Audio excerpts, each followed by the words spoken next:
de dollars. Donc, on comprend bien que, alors qu'on n'a même pas encore Internet qui est déjà bien implanté partout, on est déjà en train de perdre énormément de dollars. Est-ce qu'on attend d'arriver à un taux de pénétration très élevé pour commencer à se poser des questions, ou alors on prend les mesures dès maintenant? Et ça revient bien entendu à ce qu'on disait depuis, ce qu'on dit déjà depuis tout à l'heure. Le tout premier pilier, c'est la stratégie. Et qui parle de stratégie parle d'organisation de la cybersécurité, de la sécurité tout court, à la fois dans le privé, dans le personnel et même dans les entreprises. Et on peut aller beaucoup plus loin dans les États et ainsi de suite. Et ça veut dire également penser aux normes, aux certifications. Et là, on parle de politique, de procédure dans notre organisation de cybersécurité. Ça, c'était pour la première partie, pour le premier pilier. La cybersécurité a un impact très important sur nos entreprises au Gabon. J'ai en mémoire, il y a quelques années, il n'y a pas très longtemps, moins de 2 ans, 6 des 12 sites du gouvernement au Gabon ont été indisponibles pendant plusieurs heures liés à une cyberattaque. On ne va pas attendre que ça se reproduise à l'échelle de nos entreprises, à l'échelle de nos États, et que ça se reproduise beaucoup plus massif pour prendre conscience des enjeux de la cybersécurité dans notre pays.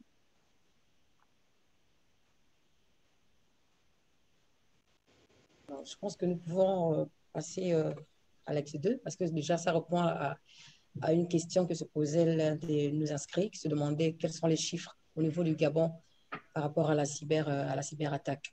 Donc, je pense que cette personne a bien été édifiée. Donc, si nous pouvons passer à l'axe 2, M. Didier.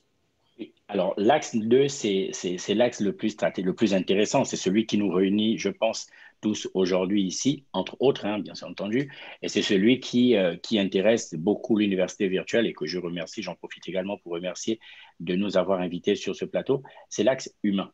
Quand on parle d'humain, on dit que la sécurité, c'est bien d'avoir des stratégies, c'est bien de se dire qu'il faut être organisé, mais derrière, ces personnes qui font partie, qui font la sécurité dans une entreprise, ces personnes doivent être formées. Et donc, quand on parle de l'humain, on parle du recrutement, on parle des compétences, on parle de se poser des questions Formation. d'externalisation, formation. On parle des formations, on parle de la sensibilisation. Et aujourd'hui, autour de la table, il y a beaucoup de très belles initiatives qui sont déjà faites dans notre pays, au Gabon. Il y a déjà l'université virtuelle, comme vous l'avez dit au début, Alida, qui propose déjà une licence cybersécurité. C'est très intéressant que les personnes aillent se documenter là-dessus et voir qu'est-ce qui est fait déjà à ce niveau. C'est au Gabon, c'est une première, ça n'existe pas ailleurs. C'est l'occasion de se poser des questions dans ce sens. Après, du point de vue des entreprises, parce qu'on se doute bien que les entreprises n'en verront pas forcément, ou peut-être que je me trompe, hein, les collaborateurs venir se former à une licence cybersécurité, il y a des formations qui peuvent aussi être proposées. D2S, c'est un cabinet de conseil, un centre de formation qui accompagne les entreprises dans leur formation, dans leur montée en compétences à la cybersécurité. Après, il y a aussi d'autres entreprises, et là, je crois que Laïka, autour de la table, peut dire comment elle accompagne du point de vue humain les entreprises au Gabon sur les notions de sécurité. Ok, merci Didier. Alors, je pense qu'à ce niveau, je pense que tu as déjà décliné les grandes lignes hein, sur le plan humain. Mais un point qui est important au sein de l'entreprise, et là, je vous parle encore de ce que nous, on constate lorsque l'on discute avec les clients, lorsqu'on échange. Et là, je vais donner effectivement aussi quelques données. C'est pour dire que 90% des cyber-risques est lié d'abord au facteur humain. Donc, il y a un grand travail pédagogique à faire au niveau des entreprises. Il faut sensibiliser les hommes, il faut sensibiliser les personnes qui sont au sein de l'entreprise sur les risques, sur la portée de leurs actes, sur ce que ces actes-là peuvent avoir comme incidence sur l'utilisation au quotidien de leurs outils de travail. Aujourd'hui, nous sommes majoritairement dans le cloud. Nous sommes tous connectés à Internet. Toutes les entreprises sont connectées, ont un réseau qui est connecté à Internet. Donc, par rapport à cela, il faut que les personnes, les humains qui travaillent au sein de l'entreprise, les hommes qui composent l'entreprise soient sensibilisés. Et donc, pour ça, il faut effectivement que le RSSI, donc le responsable sécurité de l'entreprise, ou tous les acteurs, en tout cas, qui garantissent la protection, la sécurité du système d'information, soient totalement partie prenante et qu'elles sensibilisent les utilisateurs. Nous avons un truc simple, les clés USB. Ça paraît tellement simple, en fait, de brancher une clé USB et de pouvoir travailler. Mais ces clés-là sont vecteurs, sont porteurs justement de virus. Vous ouvrez un mail, vous avez de plus en plus de phishing. Vous ouvrez un mail, vous cliquez sur un lien. Il faut savoir justement sensibiliser sur comment identifier tout de suite une information qui paraît fausse ou qui paraît pas sécurisée. Donc là-dessus, il y a un énorme travail à faire parce que je vous assure que lorsque l'on regarde, la majorité des attaques qui viennent en entreprise sont apportées par le facteur humain. Donc là-dessus, il y a un gros travail de sensibilisation à faire. Donc l'initiative aujourd'hui de l'université virtuelle privée est très bonne. Pourquoi? Parce qu'on se rend compte en discutant avec les jeunes, moi j'ai beaucoup de stagiaires, et lorsqu'on discute avec les jeunes, on se rend compte qu'ils ne sont pas toujours au courant des débouchés. Tout le monde veut faire, par exemple, de l'informatique, mais il y a l'informatique dans l'informatique, comme on dit. Donc, il faut savoir, justement, donc là, c'est maintenant sur le plan pédagogique, et cette initiative est très bonne parce qu'avoir une licence en cybersécurité, ça va permettre qu'il y ait plus de Gabonais qui puissent adresser ce besoin. Et ce besoin, comme Yann l'a dit tantôt, c'est un besoin qui, aujourd'hui, est réellement important pour tous les États. Je sais en plus qu'il y a beaucoup d'acteurs parmi nous qui doivent le savoir. C'est difficile aujourd'hui de trouver un profil en cybersécurité au Gabon. C'est difficile de trouver un RSSI. Lorsque vous voulez vraiment recruter quelqu'un, à moins de faire le choix de parier sur un junior pour lequel vous allez assurer la montée en compétences. Donc, l'initiative, elle est très bonne. Maintenant, des acteurs comme nous, ce que l'on fait, c'est qu'on accompagne, on forme. On a donné une formation il y a 2 mois sur Certified Ethical Hacker, par exemple. Ça, c'est dans le cas de ST Digital. Et on a eu beaucoup d'entreprises qui ont envoyé leurs responsables sécurité se faire former chez nous. Et c'est vraiment de vous mettre en condition. Donc, c'est de dire, OK, comment réfléchit un hacker aujourd'hui? Comment aujourd'hui, si vous voulez assurer la sécurité de votre entreprise, il faut que vous ayez le mindset d'un hacker. Il faut que vous vous mettiez en condition comme un hacker. Il faut que vous soyez complètement aguerri pour pouvoir adresser les besoins. Donc, on vous met en condition. Il y a des labs, il y a des tests qui sont organisés et qui vous permettent aujourd'hui justement de monter en compétence sur ces technologies. Ce que l'on fait également, c'est vraiment de la montée en compétence en fonction des niveaux. C'est-à-dire, si vous recrutez un junior, ça peut être par exemple le cas d'EcoBank ou d'une autre entreprise nationale ou internationale, vous recrutez un junior et vous voulez en faire demain un RSSI, et bien nous, on va vous dire, OK, pour être un RSSI, il faut avoir CEH comme certification, il faut être certifié sur CISSP, etc. Donc ça, c'est aussi des parcours que l'on donne comme ça. Donc moi, je voulais vraiment insister sur le fait où il faut absolument que le facteur humain, il faut absolument que les responsables sécurité que nous sommes ou que vous êtes sensibilisent leurs usagers sur les risques. Et c'est un point qui est très important. Ça peut être aussi sur le plan personnel. J'en reviens toujours. Pourquoi? Parce qu'on a tendance à parler de cybersécurité uniquement pour les entreprises. Mais la cybersécurité touche les entreprises, elle touche les États, elle touche les pays, elle touche les continents, mais elle touche aussi les personnes que vous êtes. Donc, c'est à vous aussi savoir que lorsque je suis sur Facebook, voilà le type de confidentialité que je dois mettre. Sur WhatsApp également. On a vu de plus en plus de personnes quitter WhatsApp pour aller vers Telegram en se disant que c'est plus sécurisé, mais il faut justement savoir comment nous-mêmes, on est acteurs de nos propres data et comment on assure la sécurité de nos informations.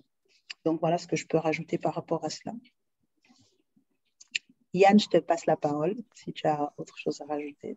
Merci Laïka. Donc, dans le pilier 1, nous avions la prise de conscience d'une entreprise qui se dit, OK, le risque de cybercriminalité est là, j'ai besoin de me protéger, j'ai besoin de m'organiser, je mets en place une stratégie pour prévoir tout ce qui peut être attaque, pour prévoir tout ce qui peut être risque. Maintenant, il faut que j'amorce ma stratégie. Qu'est-ce que je fais? Est-ce que je décide de recruter un expert en sécurité du système d'information et je regarde sa formation? Je pourrais me tourner vers l'université virtuelle, regarder en fait quel est le pack de formation qu'elle peut offrir à un compatriote qui pourra aider mon entreprise à piloter la stratégie de cybersécurité. Tout comme je peux me tourner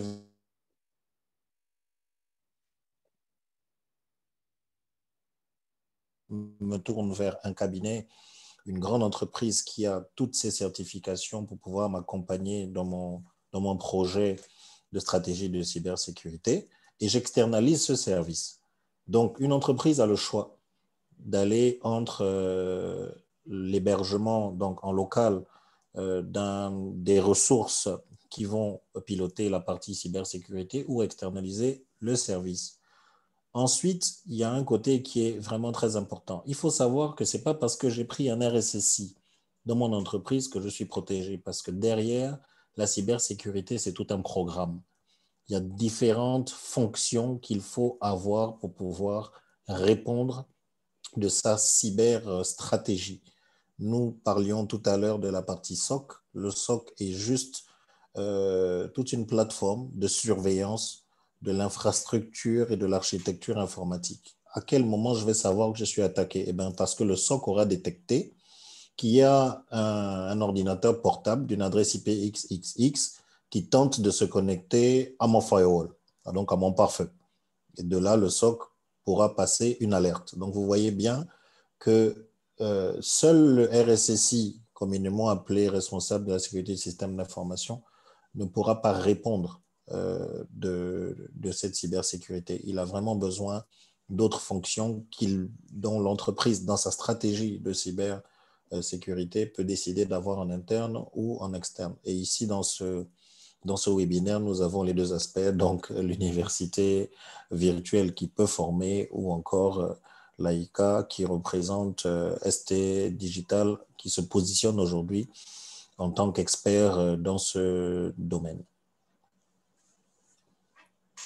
Très bien. Moi, je pense qu'on a brossé le sujet. Juste pour terminer et passer au troisième pilier, j'aimerais vraiment m'attarder sur la partie sensibilisation. On a parlé de la partie formation et on le redit encore, l'université virtuelle propose désormais une licence cybersécurité. N'hésitez pas à vous informer là-dessus, à comprendre quel est le package qu'il vous propose et quel est le modèle qu'il vous propose de formation. Mais il reste encore la partie sensibilisation et on l'a bien vu, hein, Laïka en a parlé tout à l'heure. La crise sanitaire que nous vivons aujourd'hui, depuis maintenant plus d'un an, nous a permis de changer nos habitudes. Et les habitudes continuent à changer au fur et à mesure dans le temps. Les habitudes évoluent. L'informatique, lorsque ça arrivait au tout début, on est dans les années 90 à peu près, les attaquants se disaient, bon, la sécurité, je vais attaquer le firewall, je vais attaquer les équipements réseau, comme ça je pourrais exfiltrer les informations ou obtenir ce que je veux. Mais on a très vite vu, les responsables de sécurité que nous sommes, on a vu les habitudes des attaquants changer. Aujourd'hui, ils se disent, la personne, enfin le collaborateur qui va travailler, qui rentre dans le bureau, qui allume son ordinateur, c'est lui qui peut me faire entrer le virus dans l'entreprise. Donc, pourquoi je chercherais à attaquer un réseau, à attaquer un équipement réseau, si je peux tranquillement passer par le collaborateur? Et il y a plusieurs manières de le faire, mais alors là, toute une panoplie. Il y a une habitude que j'ai sur laquelle je reviens très souvent à chaque fois que j'ai l'occasion de partager avec vous sur la sensibiliser sur la cybersécurité, c'est les messages que nous recevons sur WhatsApp. Historiquement, avant, on recevait que des mails. On n'avait pas de smartphones. Et donc, on pouvait recevoir un mail qui nous disait « Félicitations, vous avez gagné un iPhone 12. Pour en bénéficier, cliquez ici. » Aujourd'hui, c'est non seulement le mail qu'on continue à recevoir, mais désormais, on reçoit des SMS. Les gens se sont tous retrouvés confinés dans l'urgence. Ils se sont retrouvés avec parfois beaucoup d'ennuis parce que les restaurants sont fermés, les bars sont fermés, les cinémas et les divertissements sont de manière générale arrêtés. Et donc, on se retrouve à la maison et on s'ennuie. Et quand on s'ennuie, qu'est-ce qui peut se passer? On reçoit des offres. L'opérateur X vous offre 100 gigas de données mobiles gratuits. Pour en bénéficier, cliquez ici. Ou encore, pour ne pas faire de la publicité, hein, la chaîne de transmission des films en streaming XY vous offre tel abonnement pendant 3 mois gratuit compte tenu du confinement. Et très souvent, c'est tellement bien écrit, la proposition est tellement bien faite que vous avez l'impression que vous avez vraiment une offre. Ce que je dis souvent aux gens, comme on le dit au Gabon, la vie, c'est pas le lait. Ne pensez pas que vous êtes tellement beau ou tellement gentil ou tellement intelligent que vous serez chez vous et on va vous offrir 100 gigas. Ça n'existe nulle part qu'on vienne vous donner quelque chose gratuitement parce que vous n'avez rien fait. Chaque fois que vous allez cliquer dessus, même quand vous avez l'impression qu'il ne se passe rien, il suffit de cliquer pour qu'il se passe quelque chose derrière dans votre téléphone. Soit ils vont prendre le contrôle de votre téléphone et votre téléphone sera utilisé comme zombie et donc comme un autre ordinateur pour attaquer d'autres ordinateurs, soit il sera tranquillement installé dans votre téléphone et il va exfiltrer les données. Il peut par exemple exfiltrer vos photos, vos vidéos et j'en passe. Soit encore, il va tranquillement s'installer et regarder tout ce que vous êtes en train de faire. Si vous avez un compte Airtel Money et que vous vous connectez sur votre compte Airtel Money, il va regarder le mot de passe que vous allez taper et hop, il pourra se connecter. Et dès qu'il y a votre argent dessus, il va exfiltrer votre argent ou alors il pourra saisir votre argent et ainsi de suite. Il verra vos comptes auxquels vous vous connectez d'habitude, il verra vos mots de passe, il pourra se connecter à votre place et ainsi de suite. Donc, rassurez-vous, et ce que je le dis inlassablement, si vous recevez un message, ça n'existe nulle part qu'on vous aime tellement et on décide de vous offrir 100 gigas d'Internet ou gagner un iPhone 11 ou autre chose. Le pire dans ce genre de comportement, c'est que non seulement vous-même, vous n'avez pas obtenu ce qu'on vous a proposé, c'est-à-dire les 100 gigas, mais vous décidez de le partager dans un autre groupe. Donc, vous le partagez dans un groupe où il y a potentiellement X personnes dans le groupe.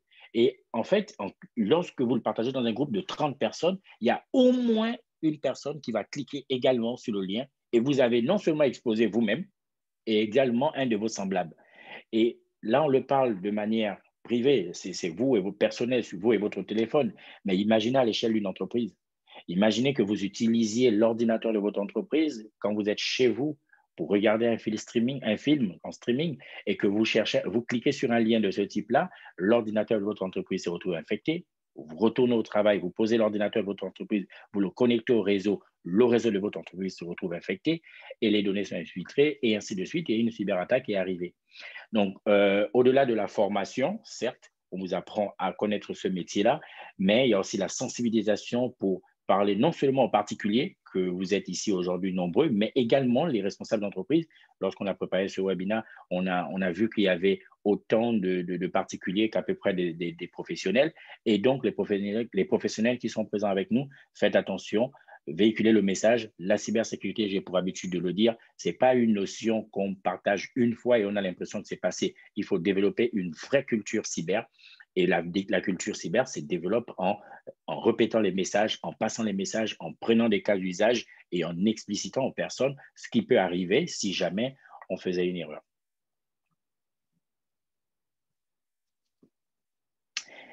Voilà pour le deuxième volet. Je ne sais pas si quelqu'un d'autre veut ajouter quelque chose. Alida? Moi, je pense que c'est bon. Vu le temps, on va passer au troisième axe. Le troisième axe, du coup. Le troisième axe, c'est la méthode, c'est un axe de conception et c'est plutôt la méthode, la gestion des risques. La gestion des risques, c'est un exercice assez particulier.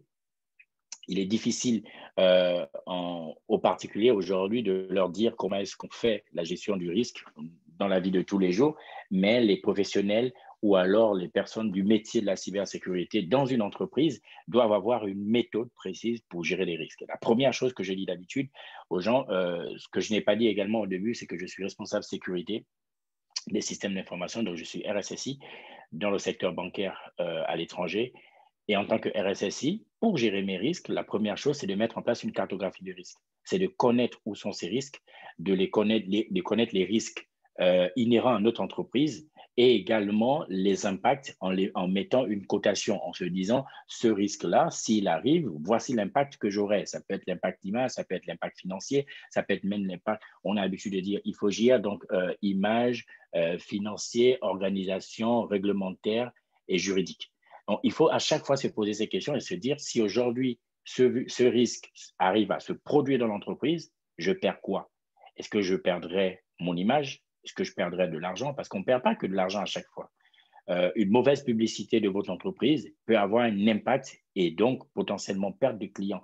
C'est autant de questions qu'il faut se poser. Réglementaire et juridique, il faut se dire qu'il y a un régulateur et si jamais je me prends un virus et que le régulateur arrive et qu'il avait averti là-dessus, je peux me prendre une sanction et également perdre de l'argent et avec de l'argent, perdre en image aussi si jamais j'ai une mauvaise publicité sur la sanction que j'aurais reçue du régulateur. Juridique également, l'organisation aussi, hein, c'est le risque d'avoir un seul RSSI et que ce RSSI se retrouve malade parce que ça reste un humain. Si ce RSSI, c'est celui qui centralise toute la sécurité de l'entreprise, il se retrouve malade, qu'est-ce que je fais? S'il est malade et que c'est pile poil au moment où il est malade, qu'il y a un risque, il y a quelque chose de grave qui se produit, qu'est-ce que je fais? C'est autant de questions qu'il faut se poser. Et là, on parle vraiment de la manière de gérer nos risques et la méthode en elle-même. Je ne sais pas si Yann avait quelque chose à ajouter là-dessus. Oui, effectivement, dans le pilier 1, nous évoquions déjà tout ce qui était normes et certifications. Une entreprise ne se lève pas un matin et décide de mettre en place une stratégie de cybersécurité sans s'appuyer sur une norme. Il y a aujourd'hui un certain nombre de normes qui sont disponibles. Je pense que s'il y a des participants avertis, nous avons la norme ISO 27001.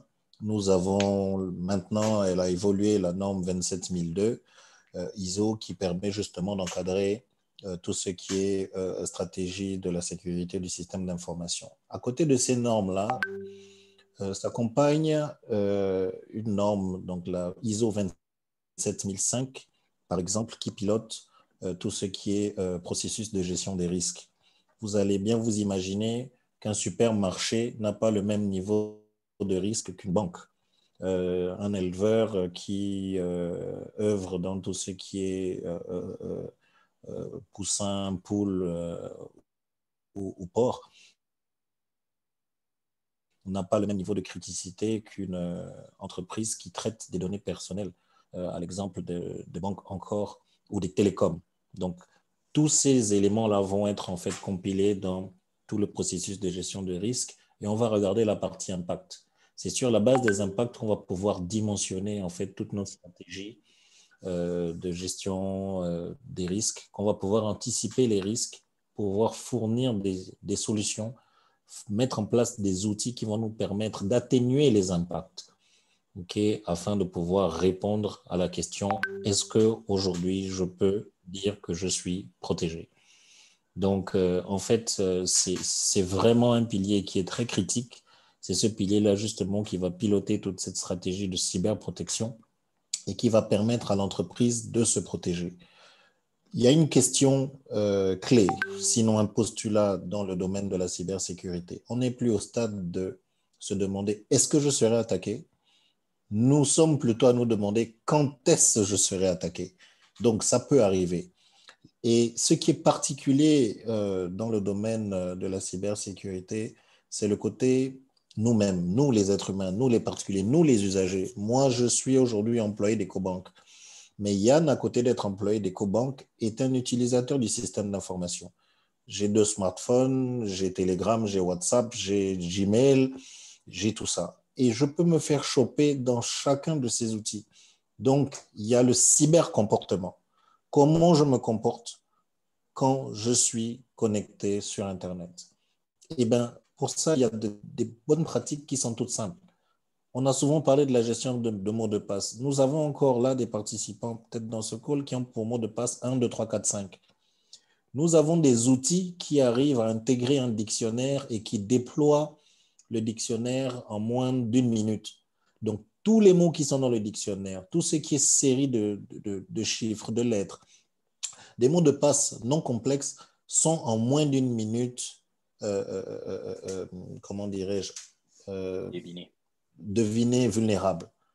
Donc, il y a toute une sensibilisation et c'est important. Et vraiment, je salue encore l'initiative de ce webinaire pour faire prendre conscience à tout le monde que nous sommes tous des maillons qui constituent la cyberprotection de mon entreprise, de mon État. Moi, en tant qu'individu, je peux mettre en exergue, je peux rendre vulnérable des données relatives à mon pays.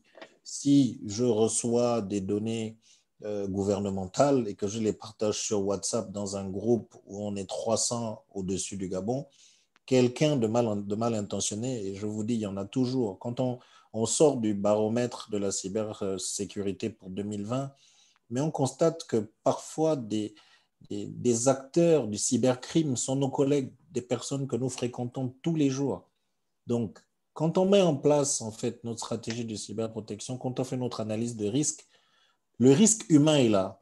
C'est-à-dire, je peux avoir un collègue qui n'est pas assez sensibilisé, qui laisse son mot de passe sur un post-it sur son ordinateur. La dame de ménage, qu'on pense seulement dame de ménage, peut être quelqu'un d'infiltré. Tout comme je peux avoir quelqu'un qui va venir exploiter de façon frauduleuse ces informations-là. Et nous comprenons bien qu'une attaque cybercriminelle ne s'organise pas en un jour. C'est toute une organisation, c'est toute une intelligence qui se met en place pour pouvoir justement exploiter des pistes. Et les pistes là vont par tout ce qu'on fait tous les jours. Comment on se connecte sur son Gmail, comment on sécurise son téléphone. Quand je suis en réunion, que je laisse mon téléphone au bureau, quand je laisse mon ordinateur pas verrouillé ou mon téléphone qui a un mot de passe 1, 2, 3, 4, il peut être exploité de façon la plus banale qu'il soit pour récupérer des informations. Donc, aujourd'hui, il faut prendre en compte que ce n'est pas seulement les entreprises, ce n'est pas seulement les États, mais nous sommes tous acteurs. Donc, on doit pouvoir renforcer ce maillon faible. Nous devons tous être des cyber-ambassadeurs afin d'être plus forts en équipe. Merci. Wow. Alors, ça, c'est très, très, très intéressant. Donc, je comprends bien que nous devons être vigilants parce que c'est tellement subtil de se faire attaquer comme ça. Alors, je vois quelqu'un qui lève la main sur le chat. Je disais tout à l'heure que les questions se posent sur le chat. D'accord? Donc, vu le temps, il nous reste 10 minutes avant de passer aux questions. Si nous pouvons passer directement au cinquième, oui, c'est ça, au cinquième axe. Le quatrième axe, c'est plus technique. Et je crois que oui, le quatrième. Mais il va passer assez vite. Et c'est celui qui intéresserait beaucoup Yann, je pense. Je sais qu'il vient de parler, il a déjà beaucoup parlé, mais c'est un sujet qui va beaucoup lui plaire. C'est plus la partie technique. Et tout à l'heure, on a parlé de la partie organisation, on a parlé de la partie humaine, on a parlé de comment est-ce qu'on pense la sécurité dans un premier temps. Après, il faut se dire, quand on a fini de penser la sécurité, qu'est-ce qu'on met en place? Eh bien, on peut mettre en place beaucoup d'équipements. Les équipements réseau, on les connaît tous. Hein. On parle de firewall, on parle de tous des IPS, les IDS et ainsi de suite.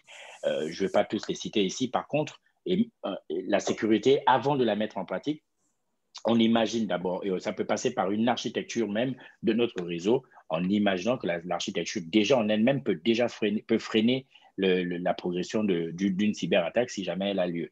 Après, dans la partie technique également, on pense aux équipes. On parle des équipes SOC, des équipes CERT et ainsi de suite. Donc, sur cette partie-là, si vous avez des questions, on répondra directement derrière. Mais si Yann veut intervenir là-dessus aussi, il peut prendre la parole. Oui, comme je le disais au début du webinaire, je pense que ça, c'est le pilier qui intéresse tous les informaticiens, surtout tous nos jeunes qui sortent de l'école, mais ils veulent tout déployer. Et nous avons vu au travers des 3 piliers qu'on a présentés que les outils viennent seulement en 4e position. Je mets en place des outils quand j'ai mis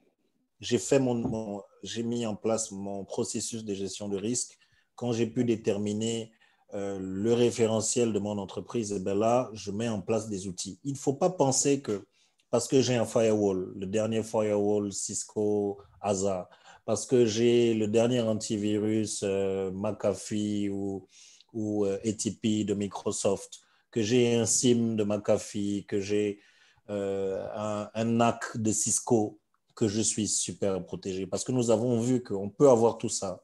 Il suffit qu'un collègue laisse un mot de passe sur son post-it que toute la société devient vulnérable. Donc vraiment, ce sont des outils qui sont très puissants, mais qu'il faut savoir manipuler. Donc il faut être formé pour pouvoir utiliser ces outils, pour pouvoir les exploiter, parce que ce sont des outils qui génèrent tellement de données que ces données-là doivent être exploitées. Et elles sont exploitées où? Dans un SOC. Tout à l'heure, on disait qu'un SOC, c'était en fait toute la plateforme qu'on mettait pour aller dans la partie proactive, dans la partie supervision de notre système d'information. Donc, nous avons des informations que nous exploitons, nous avons des alertes qui sont générées. Ensuite, quand on a été attaqué, il faut bien savoir qui nous a attaqué, comment il nous a attaqué, par quel processus il est passé. Là, on arrive maintenant à la partie CERT. Le CERT, en fait, c'est tout ce qui est centre d'investigation. J'ai été attaqué, OK, j'ai perdu du temps.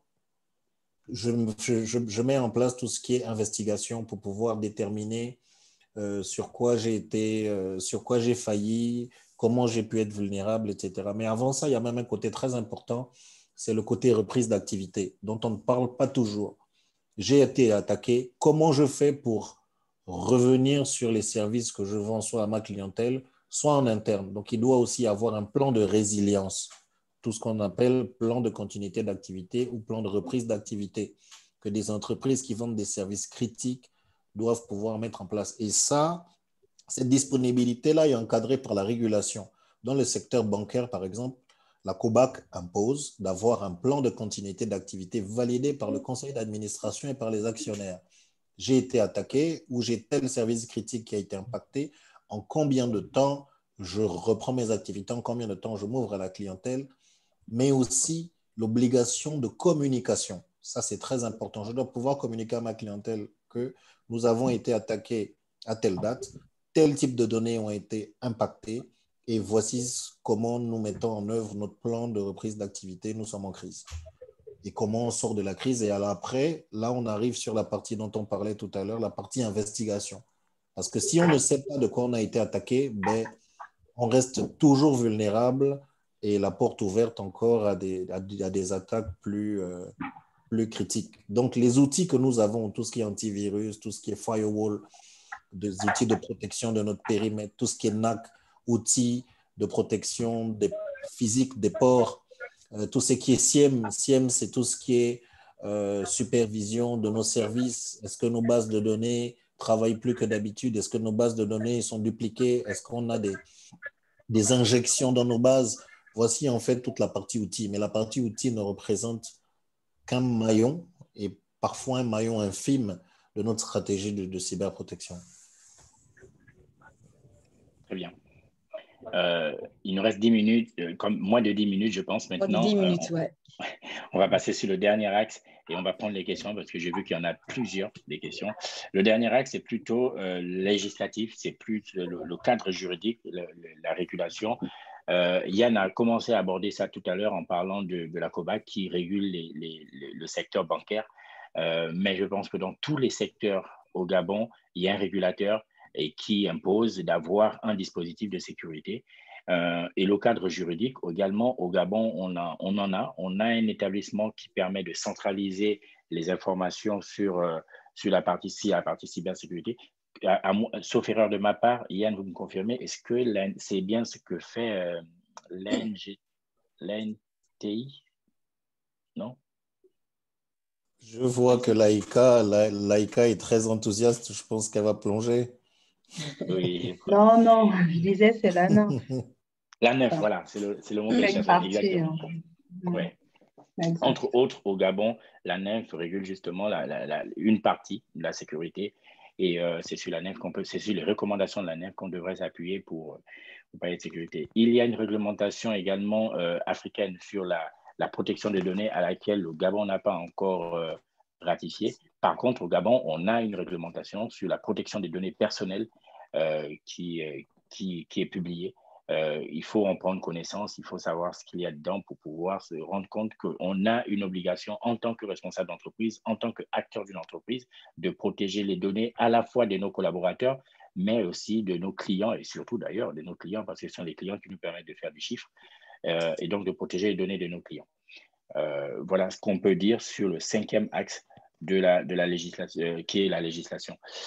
Juste avant de finir sur ces différents axes, c'est vous préciser que le CESIA, pour ceux qui nous ont rejoints au cours du webinaire, c'est le club des experts de la sécurité de l'information en Afrique.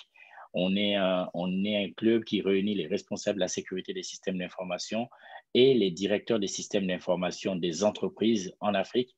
Aujourd'hui, on compte plus de 120 membres et on est présent dans 18 pays d'Afrique. On a publié en février dernier le premier baromètre de la cybersécurité en Afrique qui vous permet d'avoir des chiffres et d'avoir un état de l'art ou alors un état de la cybersécurité en Afrique.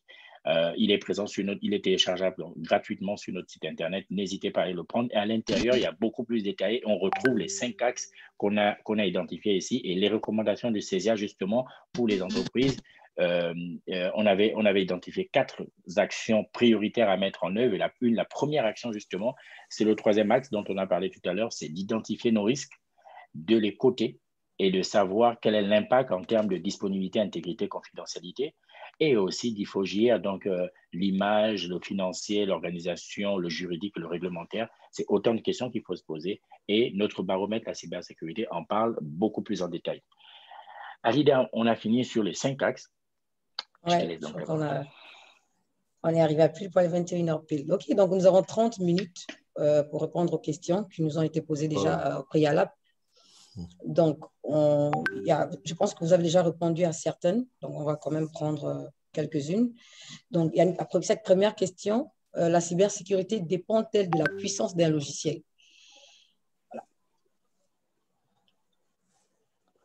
Bon, je pense qu'à cette question, Yann en a brillamment répondu lors de sa précédente intervention, hein, où il le disait clairement que le logiciel représente à peine 10%.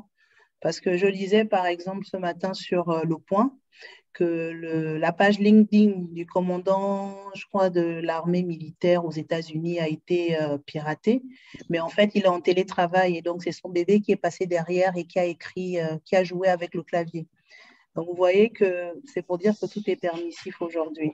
Donc, vous pouvez avoir, il l'a très bien dit, Yann, vous pouvez avoir le logiciel le plus puissant du monde, mais si derrière, vous ne vous déconnectez pas en partant, c'est-à-dire même quand vous déplacez une minute, vous déconnectez vos machines, si derrière, vous ne mettez pas en place les méthodologies adéquates, et bien, votre système, il est forcément permissif. Donc, voilà ce que je pouvais ajouter. Didier, il faudra peut-être envoyer le baromètre à Alida. Je vois que ça suscite beaucoup d'intérêt pour qu'elle puisse le partager aux participants des webinaires. J'ai vu dans le commentaire qu'il y a quelqu'un qui a mis le site internet du CESIA dans le chat. Génial. Okay. Vous pouvez cliquer dessus et vous aurez tout de suite le lien pour vous permettre de télécharger le baromètre. Parfait. Donc, voilà. Yann, si tu avais d'autres choses à rajouter, c'était ça pour ma part. Non, c'est bon. Tu as tout à fait dit ce qu'il fallait. C'est bon. Donc, du coup, nous passons à la deuxième question. Je pense que M. Yann disait tout à l'heure que le plus important, c'est de savoir quand est-ce qu'on est attaqué, en fait. Donc, comment reconnaître qu'on est victime de cyberattaques. M. Yann, je pense que tout à l'heure, vous en avez parlé. Bon, déjà, on peut se retrouver dans des circonstances où on est attaqué, on ne se rend pas compte. Et c'est pour ça qu'il est important de superviser son système d'information. Et superviser son système d'information commence par les checklists que nous faisons tous les matins quand on arrive, pour nous informaticiens ou experts sécurité, quand on arrive au travail. Est-ce que j'ai des équipements qui ont été indisponibles? Ils ont été indisponibles pourquoi? Est-ce que j'ai des équipements qui ne se comportent pas comme ils se comportent d'habitude? Est-ce que j'ai des bases de données qui ne répondent plus? Et ça, les checklists que nous faisons le matin sont le premier niveau de vérification. Ensuite, nous avons des outils de prévention de la fraude qui vont émettre des alertes. Et tout à l'heure, on parlait de SIEM. Il y a par exemple des SIEM McAfee qui sont très bien. Laïka aura peut-être d'autres outils à nous présenter. Mais ce sont des outils qui nous donnent des alertes sur les comportements de nos outils. Il faut dire qu'il est pratiquement impossible pour un être humain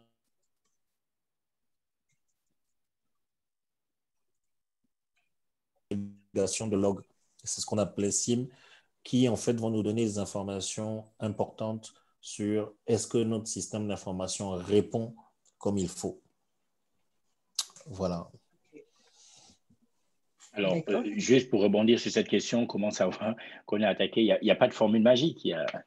on peut pas vous le dire comme ça. À l'échelle du particulier, quand je suis venu au Gabon, à chaque fois que je vais en Gabon, il y a au moins une personne qui vient me dire, Didier, tout à l'heure, quand j'ai pris mon téléphone, j'ai des fenêtres qui s'ouvrent intempestives, des fenêtres, des pages qui s'ouvrent. Je n'ai même rien demandé, je n'ai même pas cliqué dessus, mais la page s'ouvre toute seule. Notre ordinateur, notre téléphone, oui, l'ordinateur, parce que le smartphone aujourd'hui, c'est un ordinateur. Ça veut simplement dire que notre ordinateur est utilisé, c'est tout. Vous ne savez pas, mais vous êtes utilisé. Il y a le président de l'ANSSI, l'Agence nationale de sécurité des systèmes d'information du Bénin, qui disait il y a deux types d'entreprises. Il y a l'entreprise qui sait qu'elle est attaquée et l'entreprise qui ne sait pas qu'elle est attaquée. Parce qu'au-delà des attaques que nous pouvons remarquer, qui consistent à se dire que je prends en otage vos données, je verrouille votre ordinateur, et ainsi de suite, ça, c'est ce qu'on voit.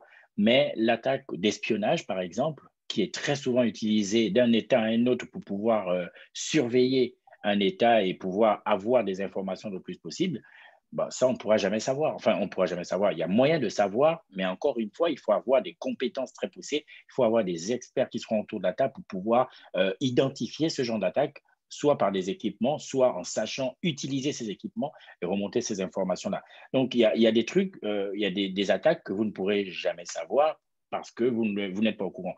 Il m'est arrivé aussi de voir des collègues qui me disent « Moi, mon ordinateur, tout d'un coup, il devient très lent. » Vous avez dû cliquer sur un lien et puis l'ordinateur, comme je le disais tout à l'heure, est utilisé comme un zombie, c'est-à-dire qu'on utilise votre ordinateur pour faire des attaques sur d'autres serveurs. Et ça, c'est parce que vous avez voulu gagner un iPhone 12 que vous n'avez même pas gagné ou des billets de Air France que vous n'avez même pas gagné. Vous avez cliqué sur un lien et ça a permis au logiciel malveillant de s'installer et lui, l'attaquant, utilise votre ordinateur à votre insu. Des fois, vous êtes devant votre ordinateur et tout d'un coup, vous entendez le ventilateur qui s'ouvre, qui se met à souffler très fort. C'est parce que le processeur de l'ordinateur est très sollicité et la machine cherche à refroidir le processeur. Mais qui sollicite ça? Ce n'est pas vous. Vous n'avez ouvert qu'une page Internet ou une page Word. Donc, c'est l'attaquant qui utilise votre ordinateur. Donc, il y a des petites techniques comme ça qui permettent d'identifier ça, mais parfois, vous ne pouvez pas se rendre compte. Et ça, c'est à l'échelle d'une entreprise où le logiciel malveillant est installé et il est là simplement pour observer ce que vous faites parce qu'il veut faire de la concurrence, parce qu'il veut créer la solution inverse et ainsi de suite. Donc, voilà. D'accord. On a M. Elion Trancy qui pose la question sur le chat. Quel est le matériel nécessaire pour garantir une sécurité dans une installation d'une application ou un logiciel? Est-ce que vous avez bien entendu la question?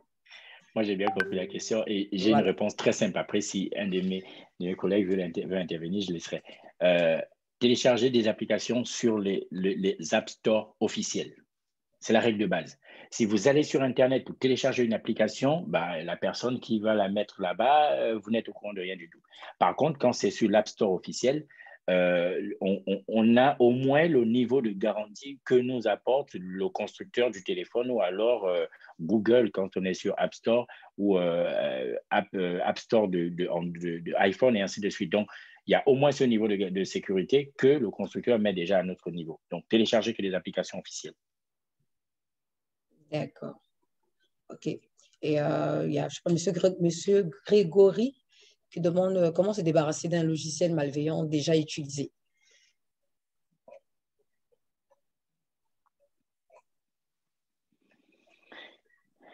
Yann, tu veux intervenir? Un logiciel malveillant déjà utilisé. Déjà, ce que je pourrais dire ici, nous avons un certain nombre de sites qui partagent la liste des logiciels malveillants. Parce que, comme disait Didier, on peut avoir un logiciel malveillant dans son téléphone et on ne sait même pas qu'il est en train de nous espionner. Donc, il faut souvent consulter des sites j'en ai vu récemment, je pourrais partager après le webinaire un ensemble de sites qui partagent ce type d'application blacklistée. OK. Ce que je fais aussi souvent, c'est de raser tout mon téléphone et de suivre les instructions de Didier, de n'installer que des applications qui sont certifiées dans le Play Store ou dans le Apple Store et vraiment tout ce qu'on veut. Il faut aussi faire attention aux applications gratuites, tout ce qui est jeux, etc. Et vous avez dans les téléphones les autorisations des applications. Quand une application vient vous demander full access, donc tous les droits sur votre téléphone, il ne faut pas l'installer. Parce que généralement, une application a des droits bien spécifiques. Les applications de messagerie vont vous demander l'affichage directement sur l'écran, même quand l'écran est verrouillé. Elles vont vous demander d'avoir accès peut-être aux écouteurs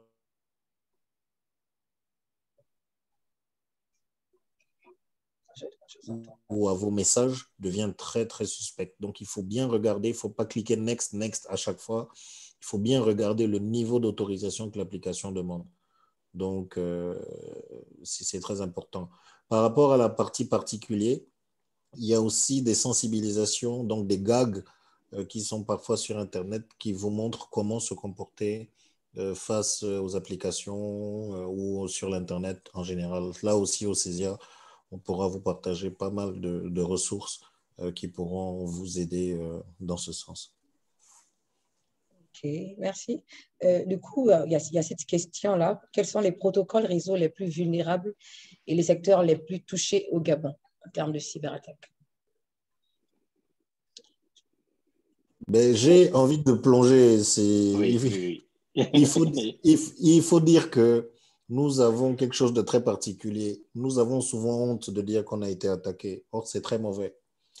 Le régulateur, notre politique de continuité d'activité ou de reprise d'activité nous demande de communiquer quand on a été attaqué. Vous voyez les pays occidentaux, les Yahoo, les Google, les Microsoft, ils arrivent à dire le lendemain, nous avons été victimes d'une attaque.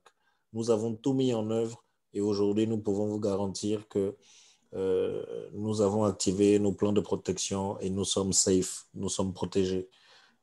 Au Gabon, on ne communique pas. J'ai vu la NINF a communiqué l'année dernière, mais il y a beaucoup d'entreprises qui se font attaquer ici. Et pour éviter l'atteinte à sa réputation, elles évitent de communiquer. Du coup, les statistiques de cybersécurité ou de cybercriminalité au Gabon sont vraiment bas, mais ne reflètent pas la réalité. Nous demandons aux personnes de pouvoir échanger. Quand on échange sur une cyberattaque, ben, on sauve le voisin d'à côté parce qu'il prend conscience. Il va bien sûr activer son CERT, activer tout ce qui est investigation pour voir, OK, qu'est-ce qui s'est passé et comment nous pouvons nous protéger. Dans certains pays, par exemple la France, ils ont mis en place l'ANSSI.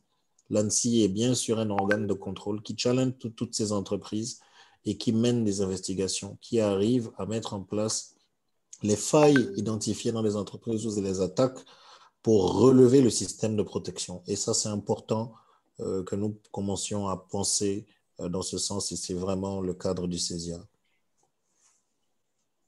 Tout à fait. Yann l'a très bien dit. Hein, c'est difficile de venir dire qu'on a été attaqué et donc de dire combien on a perdu, parce qu'après, on se posera la question, combien vous avez perdu en termes d'argent, ou alors soit parce qu'on nous a dérobé d'argent, soit parce qu'on a dû dépenser pour remonter notre système qui a déjà été mis KO par une cyberattaque. Donc, ce n'est pas évident de venir en parler et les entreprises se protègent en se disant que si je communique, j'aurai un impact sur l'image et donc potentiellement, je risquerais de perdre des clients. Donc, on a du mal à avoir des chiffres réels. Mais ce qu'on sait avec certitude, et ça, c'est pour répondre à la question qui a été posée, tous les secteurs sont visés.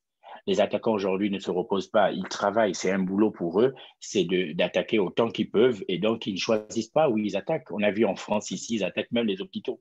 Vous imaginez un hôpital où les appareils respiratoires sont parfois régis par des ordinateurs. Un ordinateur à l'arrêt, c'est un appareil respiratoire à l'arrêt et c'est potentiellement un patient qui serait décédé. Eux, ils ne se posent pas des questions. Ce n'est pas un sujet, c'est pas un souci pour eux. Ils attaquent comme ils peuvent. Et au Gabon, effectivement, ça se reproduit de la même manière. Ils attaquent tous les secteurs et tous les jours parce qu'ils n'ont pas de vacances, ils n'ont pas de repos. Ils attaquent tous les jours comme ils peuvent. Voilà. Maintenant, il y a une attaque qui a réussi, il y a une attaque qui a été bloquée. Et ça, quand on a des outils justement de supervision, on arrive à le voir. Je ne citerai pas certaines banques ici, mais quand on regarde le secteur bancaire, vous allez prendre une banque lambda, par mois, elle peut recevoir plus de 1000 attaques, mais pas 1000 attaques qui ont réussi, 1000 attaques qui ont été bloquées par justement tout le programme de cyberprotection, par les outils ou par même un utilisateur qui s'est rendu compte d'un comportement anormal, qui a remonté et on a pu dérouler après tout notre plan de sécurisation. Donc effectivement, Didier le dit, les entreprises sont attaquées, très souvent elles sont bloquées, et très rares arrivent à justement entraîner des impacts du non négligeable aux impacts considérables. Et un message à l'endroit des chefs d'entreprise, des entreprises qui nous écoutent aujourd'hui, comme disait Yann tout à l'heure, n'hésitez pas de communiquer sur vos attaques. Parce que si vous communiquez, non seulement vous faites de l'enseignement aux autres, mais également vous pouvez plus facilement apprendre, vous, à vous protéger sur ce qui s'est passé ou alors si jamais ça se reproduisait une prochaine fois. Ça, c'est la première chose. Et à l'endroit de toutes les personnes qui sont aujourd'hui connectées, je vois qu'on en est à 44 actuellement sur Zoom.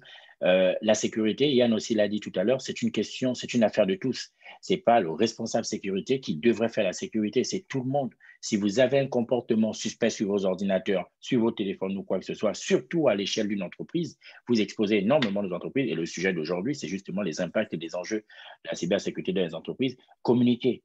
Communiquer, moi je le vois, et la sensibilisation que je fais aux collaborateurs, c'est de leur dire, vous avez reçu un mail suspect, avant de cliquer, communiquez à votre responsable. Parce que si vous avez reçu ce mail dans votre entreprise, sur votre ordinateur professionnel, sur votre mail professionnel, sachez que c'est arrivé potentiellement à vous et à plusieurs autres collaborateurs. Ça veut dire que ça a traversé les barrières de sécurité dont parlait Yann tout à l'heure. Et donc, si vous le dites à votre responsable sécurité, on peut apprendre sur ce mail-là, savoir comment est-ce qu'il a fait pour passer et donc améliorer encore plus nos dispositifs de sécurité. Ce qui fait qu'il faut communiquer et inlassablement communiquer sur les comportements suspects que vous avez. Vous avez reçu un mail, ne cliquez pas sur le lien que vous avez reçu, pas sur la pièce jaune que vous avez cliqué, vous avez reçu autant pour moi, et en parler à votre responsable sécurité en lui disant, j'ai reçu un mail qui était un peu suspect, il me semble un peu bizarre, tiens, viens le regarder. Et lui, il saura comment se comporter avec ce mail. Ah. D'accord.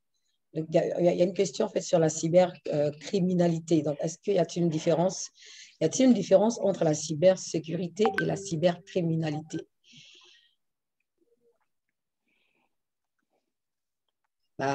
Monsieur Didier ou Madame Laïkamba? Je pense que Laïka est... Okay. Oui, bon, je pense que les termes veulent tout dire. Hein. Dans cybercriminalité, on a le côté criminel qui est clairement mis en exergue. Donc, il montre déjà que l'acte posé est malveillant. Donc, c'est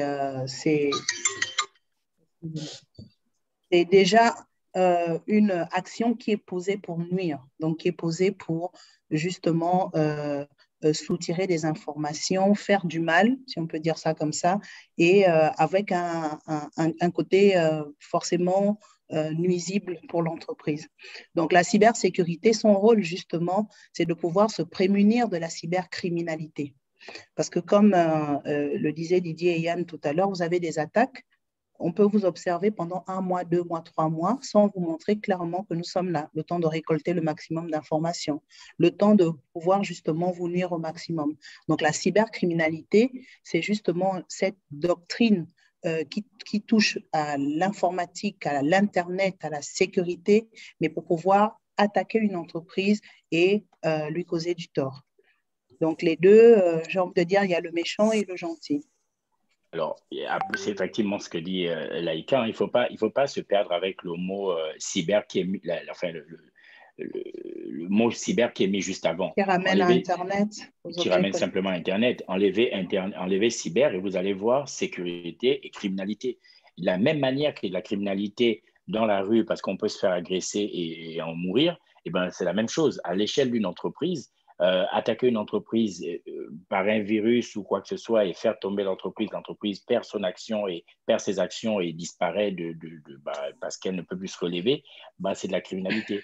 Dans cybercriminalité, on entend également, ça c'est ce qui fait énormément de dégâts en Afrique et on ne se rend pas compte, vous ne vous rendez certainement pas compte, les fake news. Un message qu'on a reçu sur un groupe WhatsApp, on a l'impression que c'est vrai, qui nous annonce que telle personne est décédée ou alors telle personne est recherchée.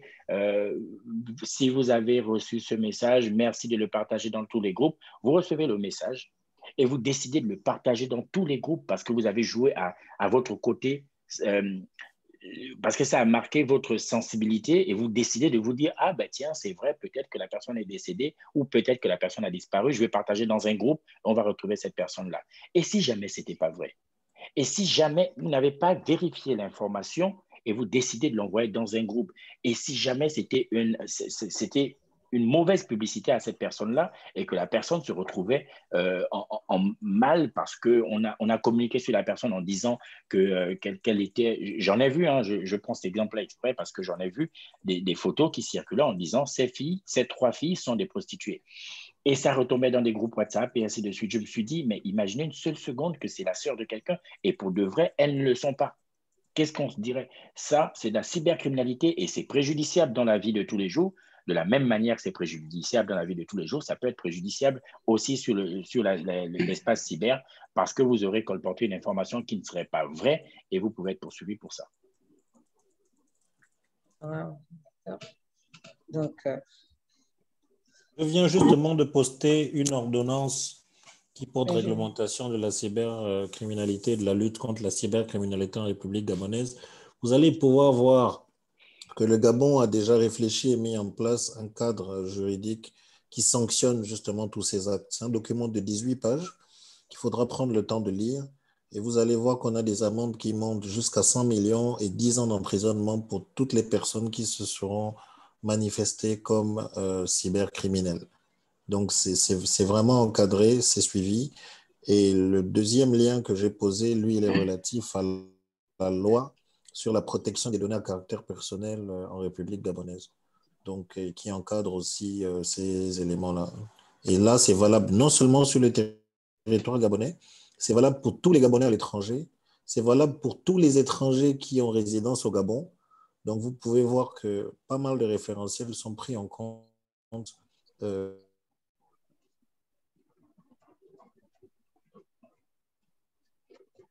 dans ce sens et qui peut porter comme sanction à tout individu qui s'illustrerait dans ce type d'acte-là. Très bien. et, je pense qu'on va avancer. On tire à la fin de notre webinaire. Donc, il y a cette question-là sur les antivirus. Est-ce qu'il y a-t-il des antivirus plus fiables aujourd'hui à utiliser? Voilà. Alors, celle-là, je vais me lancer. Je l'ai vu dans le chat. Ouais. Et en fait, pour se poser la question sur les antivirus, il faut comprendre comment fonctionne un antivirus. Un antivirus fonctionne sur signature.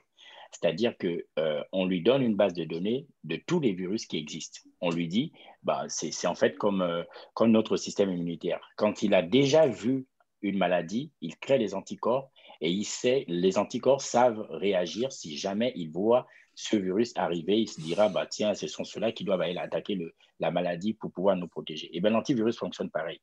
Il fonctionne sur une base de données, il fonctionne sur une signature, sur une liste des virus qu'on lui a déjà fait connaître. Mais quand on n'a pas notre antivirus à jour, parce que les virus, ça évolue tous les jours. Les virus, ça ne s'arrête pas. Comme je le disais tout à l'heure, les attaquants, ils ne dorment pas. Ils essayent d'innover à tout moment. Donc, si on a notre antivirus, peu importe le nom qu'il aurait, si on a notre antivirus qui n'a pas été mis à jour parce qu'on ne l'a pas connecté à Internet depuis longtemps, parce on avait la version gratuite ou peu importe, et il se trouve que c'est un virus qui a été créé hier, ben, l'antivirus ne va pas le reconnaître, c'est aussi simple que ça. Donc, on aura l'impression qu'on a un antivirus qui ne sert à rien, mais en fait, c'est simple. Notre antivirus n'a pas reconnu ce virus-là, donc il ne l'a pas vu comme étant un lien dangereux ou alors un fichier dangereux, il l'a laissé passer. C'est aussi simple que ça. Et ça arrive très souvent, surtout quand on prend des virus gratuits où les constructeurs ne font pas beaucoup d'efforts pour les mettre à jour parce que, bon, on a la version gratuite, hein, c'est aussi simple que ça. Et puis on se sent en sécurité alors qu'on ne l'est pas. Aucun antivirus n'est la panacée. Il faut voir, l'antivirus est créé par un constructeur et moi j'utilise un ordinateur HP. À côté de l'ordinateur HP que j'utilise un système d'exploitation Windows 10. Il faut toujours que j'aille rechercher des mises à jour. HP va dire, OK, tu as le HP EliteBook 483. Voici les mises à jour matérielles pour la carte son, pour la carte graphique, etc. Il faut que j'installe ces mises à jour. Windows 10 va dire, OK, voici les mises à jour de sécurité disponibles pour le mois d'avril. Il faut les installer. L'antivirus ne se greffera qu'à la solidité du système d'exploitation qui tourne sur votre machine. Et c'est pareil pour les téléphones. Chaque fois que vous avez vu des mises à jour de Huawei ou de iPhone ou de Samsung, installez les mises à jour. Bien sûr, allez-y vérifier vérifiez que ces mises à jour sont bien signées par le constructeur et installez-les. Donc, si vous n'avez pas vos mises à jour correctement installées, vous pouvez avoir le meilleur antivirus, il va pouvoir être vulnérable. À côté de l'antivirus et des mises à jour, il y a ce qu'on a dit tout à l'heure, il y a le comportement. Si je m'en vais sur des sites de jeux qui ont des liens malveillants, malgré l'antivirus, malgré ces éléments-là, je peux être vulnérable. D'accord? Donc, ce sont des éléments bien sûr à considérer que vous pouvez encore trouver dans le pack des sensibilisations disponibles sur la toile. Voilà.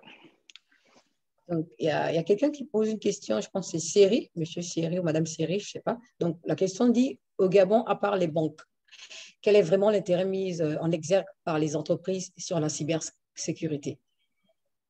Donc, il demande, à part les banques au Gabon, quel est vraiment l'intérêt mis en exergue par les entreprises sur la cybersécurité? Je ne suis pas sûr d'avoir bien compris la question, mais je vais essayer de répondre. Et après, la personne dira si elle a eu la réponse à sa question ou pas. J'ai l'impression qu'il se dit que les attaquants n'attaqueront que le secteur bancaire parce que c'est là-bas qu'il y a l'argent. Mais on l'a dit tout à l'heure. On l'a dit tout à l'heure. L'argent. Je m'entends. On l'a dit tout à l'heure. Je m'entends moi-même et ça fait bizarre. J'ai un retour. Et peut-être le micro de quelqu'un qui est ouvert, mais c'est pas grave. On l'a dit tout à l'heure, la cybersécurité, c'est une affaire de tous. Les attaquants, ils ne se posent pas des questions. Ils attaquent de partout, que ce soit une PME, que ce soit une grande entreprise, que ce soit le secteur hospitalier autant pour moi, ou le secteur bancaire, que ce soit le secteur public. Et on l'a dit au Gabon, l'année dernière, je ne me souviens plus de l'article, mais il a été publié que 6 des 12 sites du gouvernement ont été rendus indisponibles. Ils peuvent passer sur le site Internet pour pouvoir déformer un site Internet et faire passer des messages qui n'ont certainement rien à voir. Ils peuvent aller sur un site Internet et attaquer un site Internet, même si vous n'êtes pas dans le secteur bancaire. Eux, ils se disent simplement, sur ce site, il y a beaucoup de gens qui sont connectés, il y a beaucoup de gens qui renseignent leur nom, leur mot de passe, leur mail et ainsi de suite. Si j'attaque ce site Internet, j'aurai toute la base de données de ces personnes-là, donc les noms, les prénoms, les adresses mail. Et à partir du moment où j'ai les noms, les prénoms, les adresses mail de ces personnes, je vais leur envoyer un phishing, un mail qui va leur dire qu'ils ont gagné un iPhone 12 et ils vont cliquer et ensuite j'aurai accès. Donc, ils réfléchissent tous les jours. Ils réfléchissent tellement qu'on ne se pose pas la question de savoir est-ce qu'il n'y a que le secteur bancaire qui est attaqué. Non, c'est tous les secteurs, tout le monde. Du particulier au public, en passant du particulier aux entreprises, en passant par le privé et le public. Et si je peux rajouter quelque chose, c'est que le secteur public aujourd'hui, on a payé les frais. Donc, on a la NINF qui joue un rôle, en tout cas au sein des administrations, pour sensibiliser, pour accompagner et qui joue vraiment ce rôle de pédagogue-là parce que de nombreuses agences gouvernementales ont eu des tentatives de cybercriminels. Et là-dessus, on a cet organisme-là qui justement a une vision 360 degrés, qui bloque et qui a ce côté pédagogue. L'intérêt, il est où? L'intérêt, il est au niveau de la data, au niveau de la donnée. Donc, rien que déjà d'un côté personnel, qu'une personne tierce ait mon nom, mon prénom, le nom de mes enfants, le nom de mon époux, nos adresses mail, l'endroit où nous vivons, etc., c'est déjà préjudiciable en tant qu'individu. Vous avez des entités comme la CNAMGS ou comme le CEDOC, la DGDI, qui ont les plus grosses bases de données du pays. Imaginez l'impact si aujourd'hui elles sont piratées. Donc l'intérêt n'est pas qu'au niveau des banques, comme l'a dit Didier, il est aussi au niveau de tout organisme national qui héberge de la data. Parce qu'aujourd'hui, la principale richesse, et c'est ce qui nous amène d'ailleurs à ce type de débat, la principale richesse, elle est au niveau de la data, de l'exploitation qu'on en fait et de comment justement on arrive à qualifier cette exploitation. Vous avez les banques, vous avez les sociétés pétrolières, c'est immense. Là, ce sont des informations financières qui sont capitales. Donc, c'est pour dire que l'intérêt aujourd'hui n'est pas qu'au niveau des banques. Si aujourd'hui, on a la base de données, imaginez, de Petro-Gabon ou de Total Gabon, ça a un impact considérable sur les enjeux stratégiques de ces sociétés-là. Donc, l'objectif du cybercriminel, du moins, ce n'est pas forcément de pirater les données personnelles au niveau d'une banque et de donner combien touche chacun dans son compte, mais c'est aussi d'aller vendre les données dans un autre État et de dire, OK, je vous vends la stratégie de telle entreprise, qu'est-ce que vous en dites? Et ça, je peux vous dire que ça coûte beaucoup plus de milliards qu'autre chose. Donc, j'ai souvent entendu des gens me dire oui, mais moi, j'ai quoi à cacher? J'ai mes données à cacher. Je n'ai bien pas sûr. envie de laisser ma porte ouverte en me disant il y a des braqueurs qui peuvent partir dans le quartier, je n'ai rien à cacher, je n'ai pas de télé chez moi, donc je laisse la porte ouverte. Non, les braqueurs viendront et ils vont chercher qu'est-ce qu'ils peuvent trouver à l'intérieur. Donc, plus je me sécurise, plus je me sens mieux. L'AICA fait bien de parler de la data. Effectivement, la donnée, c'est la course d'aujourd'hui. Ce n'est plus l'argent que je peux avoir sur votre compte Airtel Money peut représenter un gain immédiat, mais le gain que je peux avoir plus tard en vendant une base de données de 10 000 personnes est beaucoup plus grand que de venir prendre le compte bancaire de quelqu'un. On a entendu, et pourquoi est-ce que ça peut être plus grand? On a entendu parler des élections aux États-Unis qui ont été manipulées, truquées, depuis la Russie. Vrai, faux, on n'en sait rien. Là n'est pas le sujet, je ne saurais pas le démontrer, mais on en a entendu parler. On a entendu parler des élections qui ont été truquées. Imaginez une seule seconde toute la base de données du Gabon à la merci des pirates. On peut vous manipuler. On peut manipuler une population comme il faut, à votre insu. Vous aurez l'impression de faire ce que vous avez choisi de faire, mais en fait, ils seront en train de vous manipuler parce que c'est une concurrence d'un État à un autre et vous aurez l'impression que vous avez choisi de descendre dans les rues, vous avez choisi d'aller faire telle action alors que c'est une action qui a été commanditée depuis un autre État pour atteindre un objectif dans votre pays. Tout ça simplement parce que vous vous êtes dit, ben, moi je suis une petite entreprise, je n'ai pas besoin de protéger mes données, je n'écris rien, je n'ai rien à cacher. Et bien vous avez exposé une base de données, vous avez exposé la population gabonaise et il faut s'en méfier. Et ça c'est valable pour tous les États, c'est valable pour tous les pays. C'est pour ça que les pays en Europe pensent chaque jour à mettre en place des dispositifs du gouvernement pour sécuriser le plus, les protéger le plus possible les citoyens et donc protéger les données des citoyens. Et le Gabon, il devrait penser également à le faire très rapidement.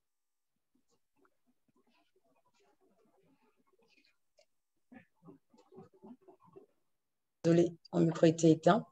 Donc, il y a quelqu'un qui posait, on va prendre cette dernière question parce que nous sommes à la fin, le temps est écoulé. Donc, il y a cette personne qui demande vers quelle agence ou entreprise aller lorsqu'on est attaqué. Voilà. Est-ce qu'il y a une agence au Gabon ici? Le CESIA. D'accord. Déjà, comme je vous partageais, on va d'abord commencer par le feedback de l'AICA. L'AICA parlait de la NINF. La NINF est très bien habilitée à recevoir ce type de requêtes. Vous pouvez aller vers la NINF, signaler une attaque et vous allez avoir tout le support. Ils ont des outils très poussés, ils ont une belle expertise. J'ai souvent assisté à des conférences avec des représentants de la NINF qui présentent les programmes et qui apportent du support. À côté de ça, s'il faut juste se fier à la loi, nous avons la loi sur la protection des données à caractère personnel qui impose aux entreprises et aux usagers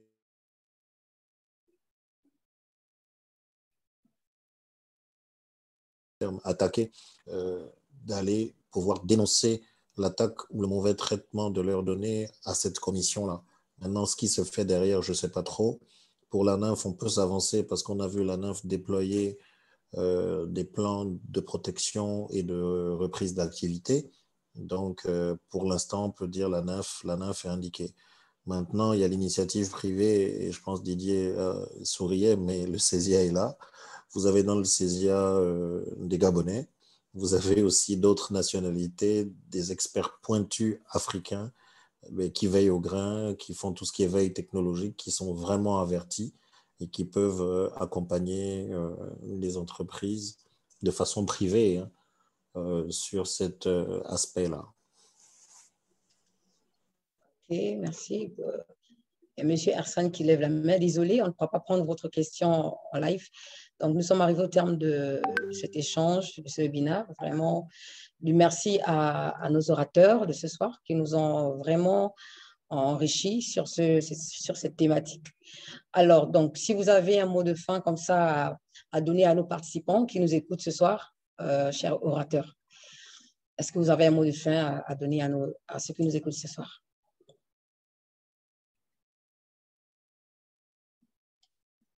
on ne peut plus prendre les questions. Juste On va commencer par le président. On va commencer par le président. Non, mais moi, je voulais dire honneur aux dames, soyons galants, Yann.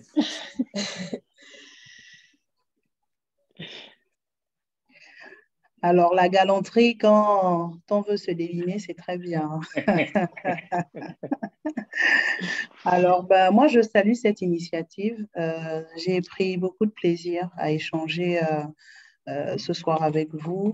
Je salue l'initiative de l'Université virtuelle privée du Gabon. C'est une très bonne chose de savoir qu'il y a des institutions comme les vôtres qui sont prêtes à accompagner et à conduire des aspects de cybersécurité et d'informatique en général sur le territoire. Pour nous qui sommes dans le métier, je vous assure qu'aujourd'hui, c'est une réelle problématique. On est amené à recruter à l'extérieur, au Cameroun, en Côte d'Ivoire. La majorité, c'est Cameroun-Côte d'Ivoire, parce que c'est difficile de trouver des ingénieurs calés sur certaines problématiques spécifiques. Donc, moi, je trouve que c'est une très belle initiative que nous, acteurs, en tout cas du mieux que l'on peut, on soutiendra. Donc, vraiment, j'exhorte toutes les personnes qui sont présentes à se rapprocher de vous, celles qui voudront s'inscrire à la licence. Maintenant, de manière générale, c'est vraiment de dire que c'est toujours un plaisir d'échanger, de donner nos avis et de pouvoir voir que de telles plateformes suscitent autant d'intérêt. Nous sommes 38, à un moment, nous sommes montés à 44 participants. Ça veut dire qu'il y a un réel besoin sur le marché. Donc, nous sommes disposés à accompagner, autant sur le plan entrepreneurial, parce que moi, je suis entrepreneur et j'ai une entreprise de services numériques qui a vocation à accompagner des organisations sur toutes leurs problématiques liées au numérique, mais également sur l'écosystème national en tant que Gabonaise, ingénieure en informatique. Nous sommes vraiment ravis d'avoir pu échanger avec vous aujourd'hui. Donc, n'hésitez pas. Si vous avez d'autres questions, Alida pourra vous partager nos mails, nos coordonnées et pour continuer les échanges sur d'autres plateformes. Donc, merci à tous.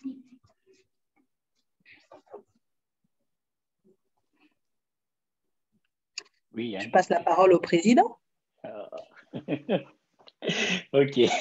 En tout cas, c'est avant de donner mon mot de fin, je ne retrouve plus la question, mais il y a quelqu'un qui a posé la question de savoir est-ce que on peut se former à la cybersécurité si on n'habite pas au Gabon. La réponse, elle est oui. Si j'ai bien compris la présentation de l'université virtuelle au tout début, j'espère que la personne est encore là d'ailleurs, hein, on peut se former où qu'on soit. L'université virtuelle a la particularité de vous permettre de vous former où que vous soyez et en fonction de votre temps.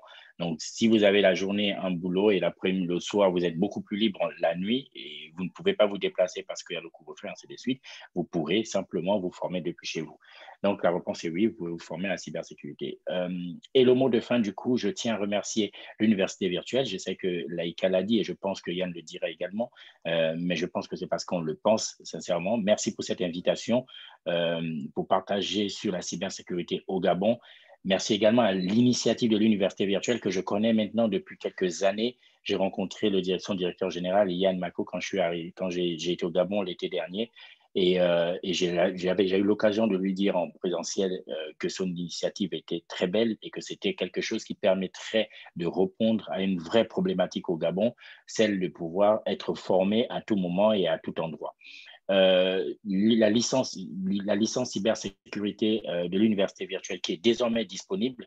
J'ai eu le plaisir de travailler sur cette licence cybersécurité. Le programme que cette licence propose permet vraiment de répondre à une problématique très intéressante, celle que présentait Laïka tout à l'heure, de se dire qu'on est en manque de ressources, on a besoin des personnes formées, on a besoin des personnes compétentes en matière de cybersécurité. Et donc, cette licence sur 2 années permet de monter en compétences très rapidement et avec un programme très riche qui serait à la fois théorique pour apprendre tout ce qu'il faut savoir très rapidement sur la cybersécurité, mais également pratique parce qu'on pourra vous proposer des stages pour vous accompagner à monter en compétences de manière opérationnelle.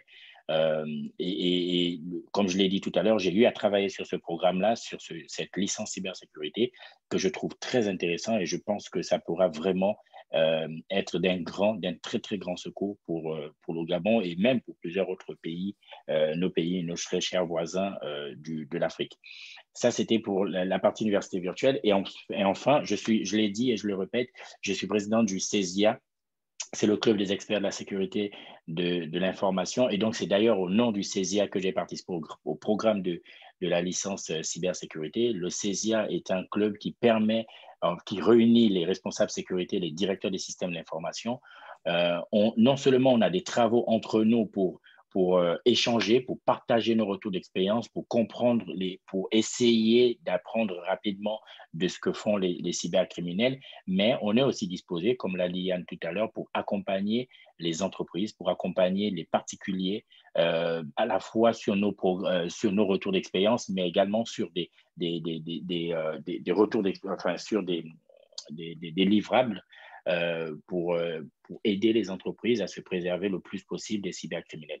Et d'ailleurs, au CESIA, cette année, on a lancé un programme de 3 collèges. Un collège, c'est un regroupement de 3-4 personnes, 3-4 membres du CESIA qui travaillent sur des livrables qui auront pour vocation à accompagner tous les secteurs.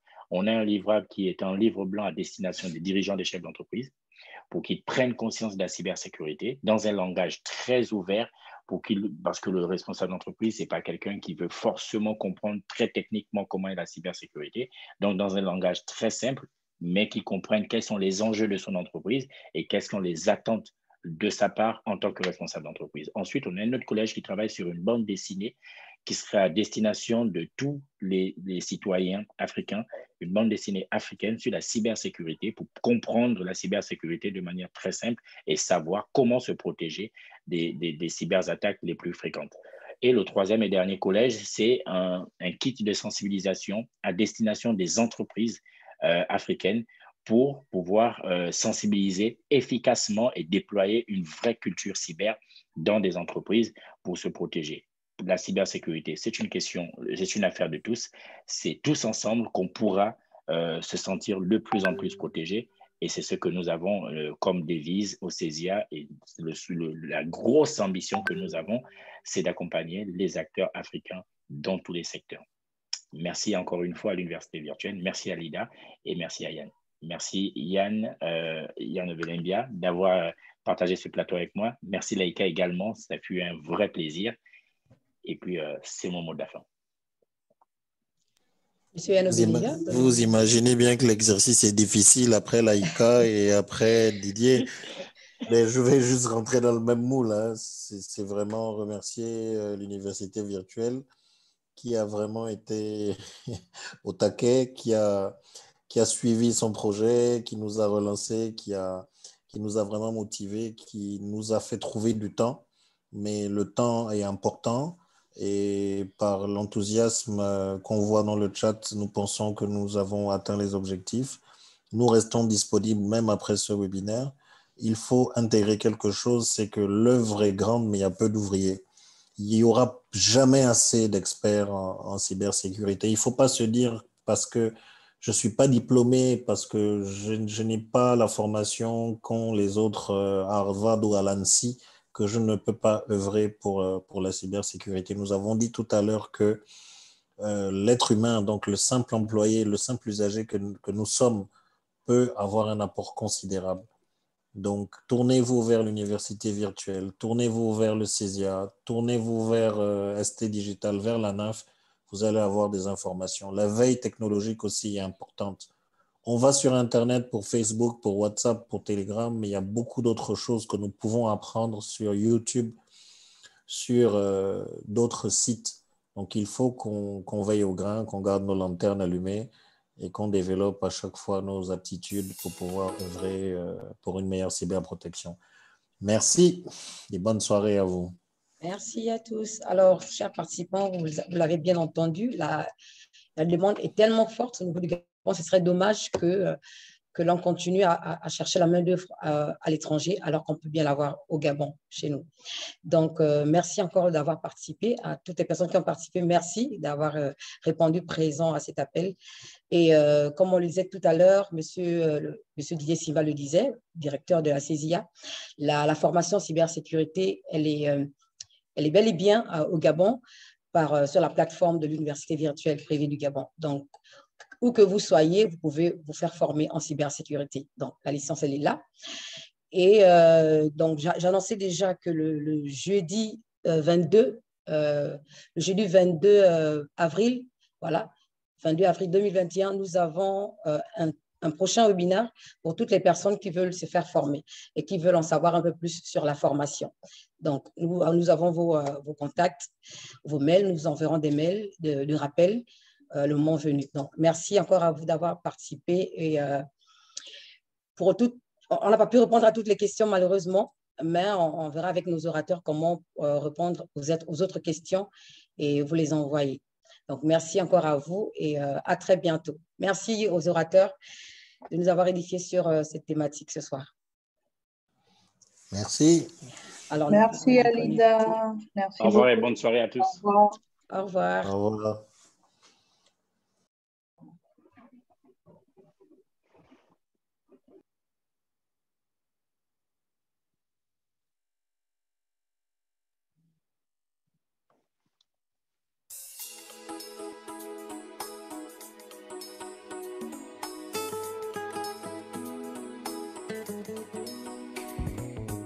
Étudier en ligne sur PC ou smartphone quand vous voulez, depuis chez vous et à votre rythme, c'est possible avec l'Université virtuelle privée du Gabon. L'Université virtuelle privée du Gabon, l'UNIVGA, est l'initiative d'un jeune Gabonais, Yann Marcobiani, diplômé en informatique, spécialiste en nouvelles technologies. Le but de ce projet consiste à permettre aux personnes avec des contraintes de mobilité de pouvoir accéder à une formation d'enseignement supérieur 100% à distance et ce grâce à des ressources et des outils d'apprentissage en ligne. Site internet, applications mobiles, gestion de cours, gestion des étudiants et enseignants sélectionnés parmi les meilleurs dans le monde, gestion des examens et des cours disponibles online et offline.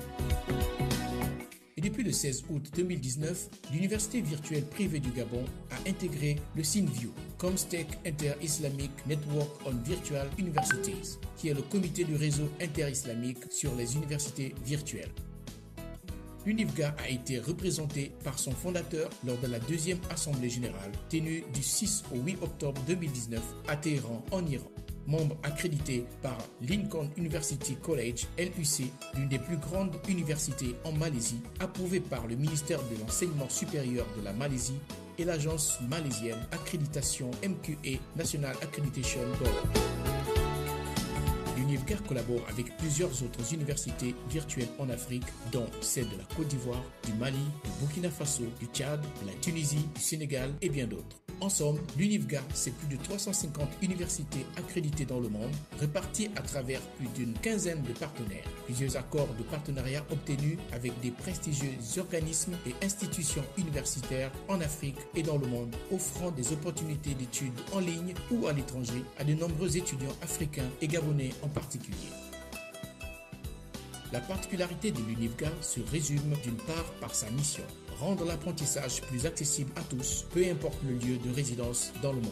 Offrir une variété de cours de différents niveaux aux étudiants. Maintenir la bonne crédibilité et la bonne réputation bâtie en tant que prestataire dans les cours en ligne. D'autre part, par sa vision, celle de positionner cette organisation comme un leader dans l'industrie de l'apprentissage en ligne en Afrique. Avec l'UNIVGA, que vous soyez étudiant ou professionnel, choisissez objectivement votre formation à distance, du niveau de technicien jusqu'au niveau master Bac+5. Commencez tranquillement votre formation à votre rythme, à domicile ou au bureau. L'UNIVGA met à la disposition de tous une plateforme dédiée à la validation des acquis d'expérience professionnelle, aux cours et examens de langue, aux certifications et aux examens. Ainsi, vous pouvez sereinement préparer votre certification, votre BTS, votre DUT, votre licence, votre master, votre MBA, votre doctorat. Comment accéder aux cours en ligne? C'est très simple. Deux options disponibles pour accéder aux cours en ligne à l'UNIVGA depuis son site internet www.univga-edu.ga ou depuis l'application Android UNIVGA téléchargeable depuis Google Play Store. Une fois connecté, chaque étudiant doit créer un compte gratuitement. C'est à partir de ce compte, une fois le choix de la formation effectué, les cours sont directement affectés dans le compte de chaque étudiant et rendus disponibles 24 heures sur 24 après le paiement de leur formation. À partir de leur compte, les étudiants peuvent voir tous les enseignants de chaque cours et interagir avec eux grâce aux forums disponibles dans chaque cours, mais aussi grâce à un système de messagerie interne et instantané. Un avantage important, la possibilité de pouvoir rendre le cours disponible en mode hors ligne à partir de l'application Android. L'Université virtuelle privée du Gabon est joignable au Gabon au contact mobile +241 066 18 44 08 ou par son adresse email contact@univga.ga ou via son site internet www.univga-edu.ga.